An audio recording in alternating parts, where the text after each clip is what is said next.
दोस्तों, अगर बायोलॉजी में कुछ ना आए तो बस ये ट्रिक लगा देना। जी हाँ दोस्तों, नमस्कार। मैं एलके मिश्रा और एसकेएम स्टडी के इस लेटेस्ट वीडियो में बहुत बहुत स्वागत है।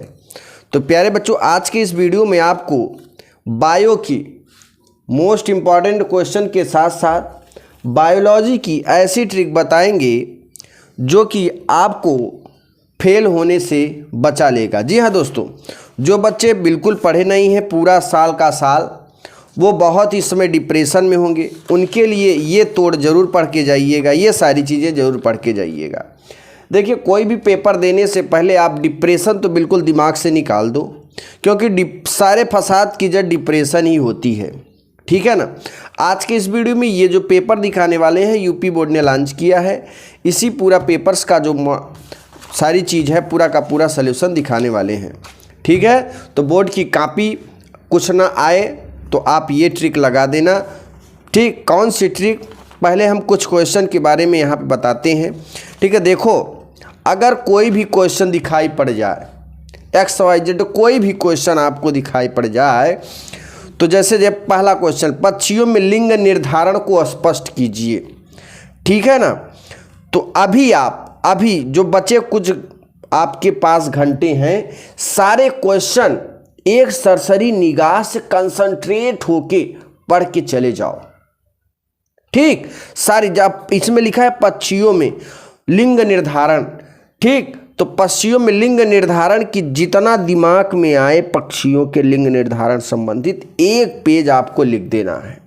ठीक, वाटसन तथा क्रिक, कोई भी क्वेश्चन आपको छोड़ना नहीं है। सारे क्वेश्चन करना है, कुछ ना कुछ बना के जरूर आना दोस्तों। अब 365 दिन में आप कुछ ना कुछ थोड़ा सा पढ़ा ही होगा, अगर बायोलॉजी लिए हो तो। ठीक है ना।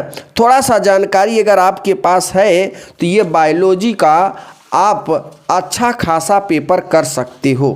जी हाँ दोस्तों, 30 नंबर आपको मिल ही जाता है, और 30 में आप 70 का पेपर दे रहे हो, 70 में आप 40 से 50 नंबर पा सकते हो। कितने? 40 से 50। अगर कुछ ना आए तो भी आप 40 से 50 पा सकते हो। तो मैंने कहा पक्षियों में लिंग निर्धारण, तो इस तरीके से लिंग निर्धारण आप अपने दिमाग में, और याद रखना जो भी चीज़ें लिखिए वो थोड़ा सजा के लिखिए। कैसे सजा के? जैसे प्रश्नोत्तर संख्या 3 का क, अब पक्षियों में लिंग निर्धारण काले से डालिए और ये आपको स्केच से डालना है। ठीक, फिर उसके बाद बढ़िया अक्षर बैठा के लिखो। इस तरीके से सजा के लिखो ना कि एग्जामिनर देखे तो हाँ कहे कि कोई बच्चा है लिखा है। एग्जामिनर ये नहीं देखा है कि क्या लिखे हो, वो ये देखता है कि आप कितना अच्छे से उसको लिखे हो। ये सबसे बड़ी भूमिका होती है यूपी बोर्ड में।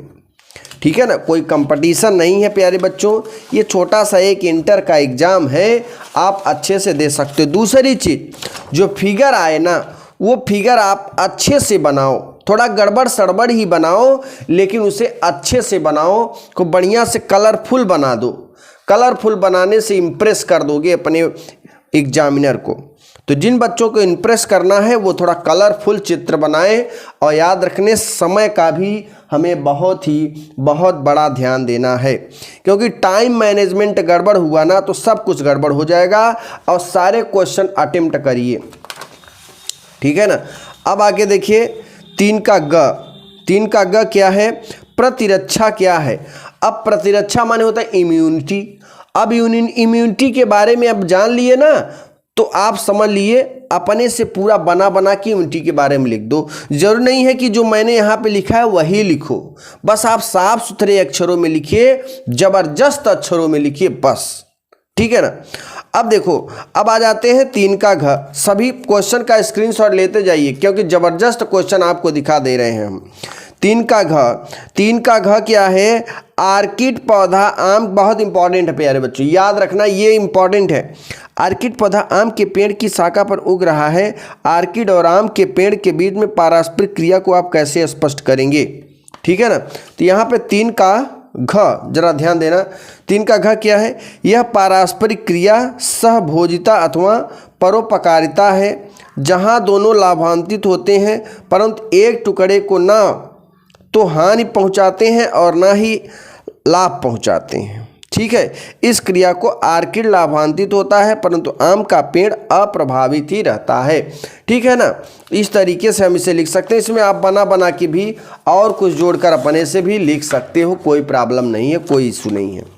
3 की अगर अंगा की बात करें, जैविक अनुक्रिया के तरीकों का स्वच्छ आरेखी। अब देखो स्वच्छ यहाँ पे बना हुआ है, बस अच्छे ढंग से बनाना, याद रखना प्यारे बच्चों, सजा के बनाना, अच्छे ढंग से बनाना, बिल्कुल भी थोड़ा सा भी गड़बड़ी नहीं होनी चाहिए उसको बनाने में।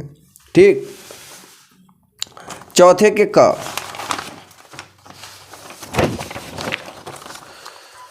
लघु बीजाणुधानी तथा गुरु बीजाणुधानी के बीच कोई 3 अंतर स्पष्ट कीजिए।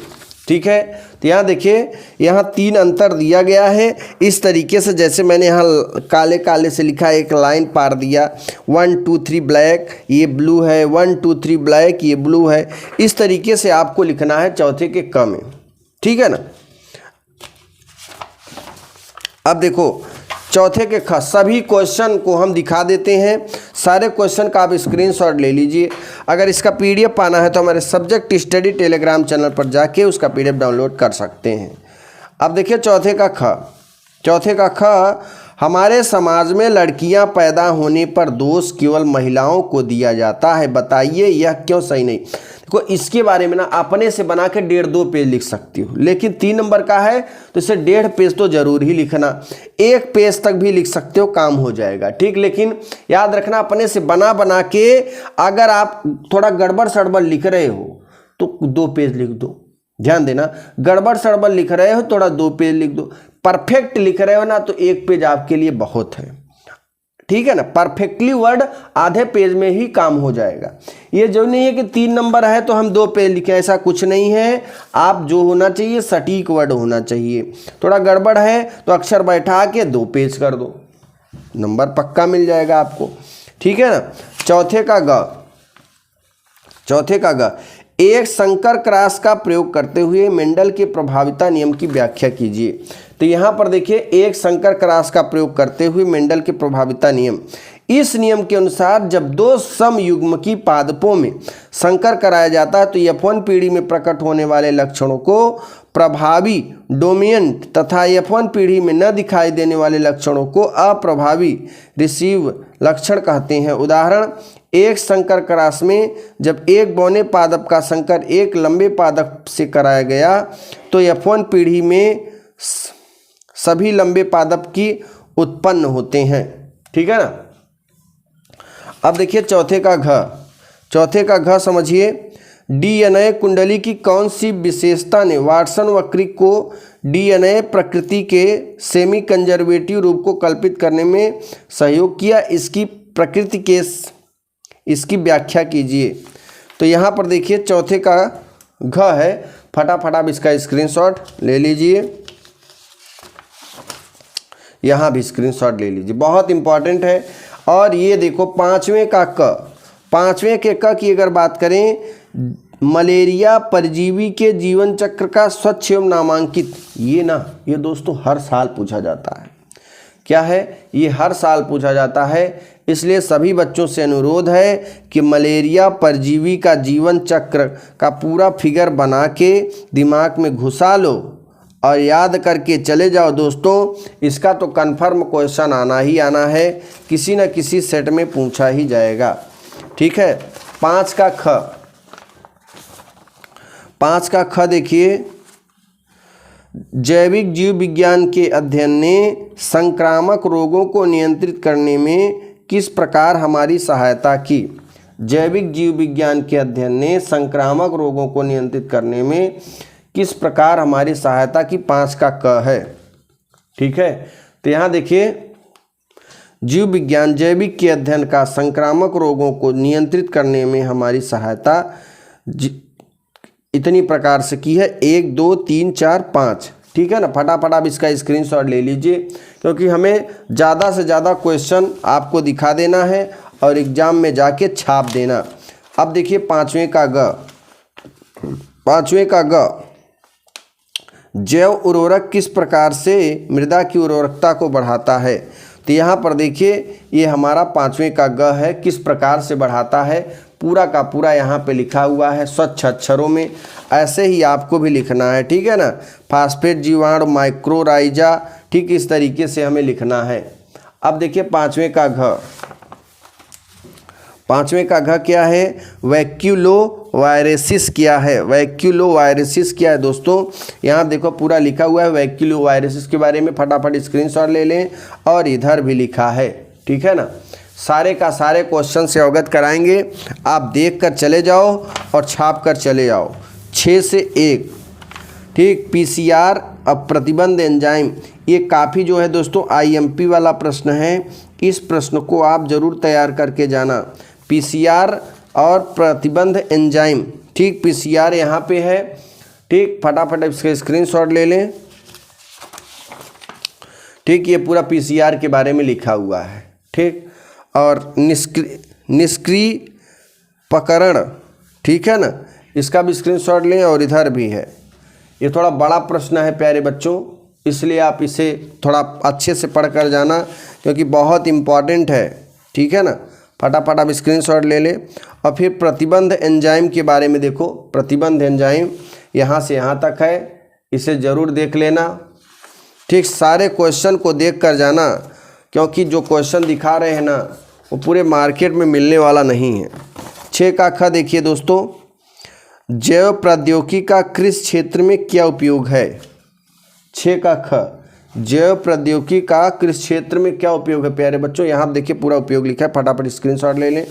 और यहाँ पर भी पूरा उपयोग लिखा हुआ है, ठीक। स्क्रीनशॉट जरूर लें इसके, ये पूरा देख रहे हैं ना। ये जैव प्रौद्योगिकी के बारे में है, बहुत इंपॉर्टेंट है, सारे बच्चे इसे पढ़कर जरूर जाएंगे, ठीक। स्क्रीनशॉट लेंगे इसका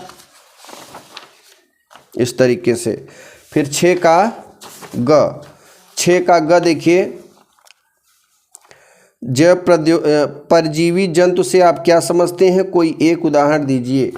तो यहाँ देखिए पूरा परजीवी जंतु के बारे में पूरा लिखा हुआ है, स्क्रीनशॉट ले लें इसका।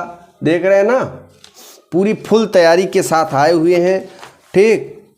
अब 6 का घ का पहला देखिए, निम्नलिखित में अंतर, शीत निष्क्रियता और ग्रीष्म निष्क्रियता, हाइबरनेशन एंड स्टीवेशन के बारे में बताना है। तो यहाँ देखो ये है ना, शीत निष्क्रियता एवं ग्रीष्म निष्क्रियता, फटाफट इसका स्क्रीनशॉट लें।